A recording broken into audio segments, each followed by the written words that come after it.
Hi hello welcome to వైడిజీ family. ఈరోజు video వచ్చేసి మష్రూమ్స్ మసాలా కర్రీ, అదేనండి పుట్టగొడుగుల కర్రీ డాబా స్టైల్లో ప్రిపేర్ చేసుకోవడం వలన చూసేద్దాం. ఇక్కడ మేము 200 గ్రామ్స్ మష్రూమ్స్ అదేనండి పుట్టగొడుగులను తీసుకున్నాము.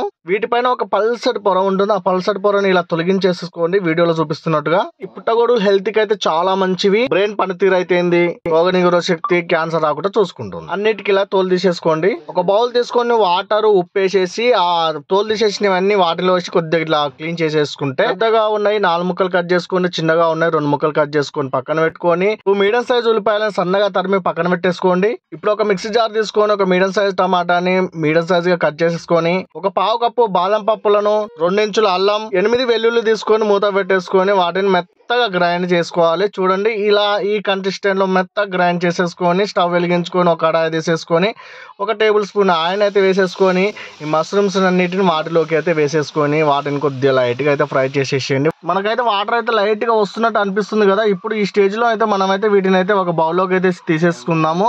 ఇదంతా మొత్తం బౌల్లోకి తీసేసుకొని పక్కన పెట్టేసుకొని మళ్ళీ అదే కడాయిలోకి అయితే 2 టేబుల్ స్పూన్ ఆయిల్ వేసేసి, ఆయిల్ వేడాక ఒక బగారాకు, 1 ఇంచు దాల్చిన చెక్క, 3 యాలకులు, 3 లవంగాలు, ఒక 1/2 టేబుల్ స్పూన్ జీలకర్ర వేసేసి వాటిని అయితే లైట్ గా ఇట్లా కలిపేసి, ఇప్పుడు ఇందులోకి సన్నగా తరిమిన ఉల్లిపాయలను అయితే వేసేసుకొని వాటిని కూడా మొత్తం ఇక ఆయిల్లో అయితే కలిసేలా కలిపేసి, కొద్దిసేపటికి మన ఆనియన్స్ అయితే ఇట్లా లైట్ గా వేగాక మనం ఇప్పుడు మిక్సీ పట్టుకున్నది అయితే ఇందులోకి అయితే పోసేసుకొని కలిసే విధంగా అయితే కలిపేసుకొని, ఒక 2 మిర్చీలను తీసుకొని మధ్యలో కోసేసుకొని వేసేసుకొని వాటిని కూడా కలిపేసి ఒక 2 మినిట్స్ వరకు వేగించాక మనకి చూడండి ఇలా లైట్ గా అయితే ఆయిల్ అయితే వస్తుంది. ఇప్పుడు ఈ లైట్ గా ఆయిల్ వస్తున్న స్టేజ్ లోనే ఇప్పుడు ఇందులోకి ఒక చిటికెడు పసుపు, రుచికి సరిపడా కారం, 1/2 టేబుల్ స్పూన్ ధనియాల పొడి, రుచికి సరిపడా సాల్ట్ వేసేసుకోండి.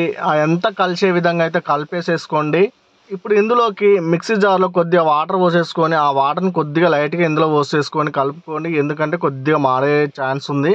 1 నిమిషం తర్వాత ఆయిల్లో వేయించుకున్న పుట్టగొడుగులను ఇందులో వేసేసి అంతా కలిసే విధంగా కలిపేసుకొని, ఉప్పు, కారం, ధనియాల పొడి, పసుపు అంతా మనమైతే ముక్కలకు పట్టాలంటే ఒక 1 మినిట్ వరకు అయితే మూత పెట్టి ఉడికించుకుంటే, ఇప్పుడు మళ్ళీ కలుపుకొని ఒక కొద్దిగా అయితే మనం వాటర్ పోసేసుకొని ఒకసారి మొత్తం బాగా కలుపుకొని అయితే మనమైతే మళ్ళీ ఒకసారి అయితే మూత పెట్టేసుకొని ఉడికించుకుందాం. మధ్యలో ఒకసారి మూత తీసి ఇలా మళ్ళీ ఒకసారి కలిపేసి మళ్ళీ ఒకసారి అయితే మూత పెట్టుకొని ఇలా చేయడం వల్ల కింద ఉన్న పైకి వచ్చేసి చాలా మంచిగా అయితే ఉడుకుతాయి. మష్రూమ్స్ తొందరగా ఉడికేస్తాయి కాబట్టి ఒక 2 మినిట్స్ తర్వాత మూత తీసేసుకొని మనకి చిక్కగా అవుతుంది. కొద్దిగా లైట్ గా చిక్కగా అవుతున్నప్పుడే ఇప్పుడు ఇందులో ఒక చిటికెడు మసాలా, 1 టేబుల్ స్పూన్ కసూరి మేతిని తీసుకోండి. చివరిలో కసూరి మేతిని తీసుకోవడం వల్ల కూర అయితే టేస్ట్ గా వస్తుంది. ఒక 1 మినిట్ తర్వాత కొత్తిమీర వేసేసుకుంటే మష్రూమ్ మసాలా కర్రీ రెడీ.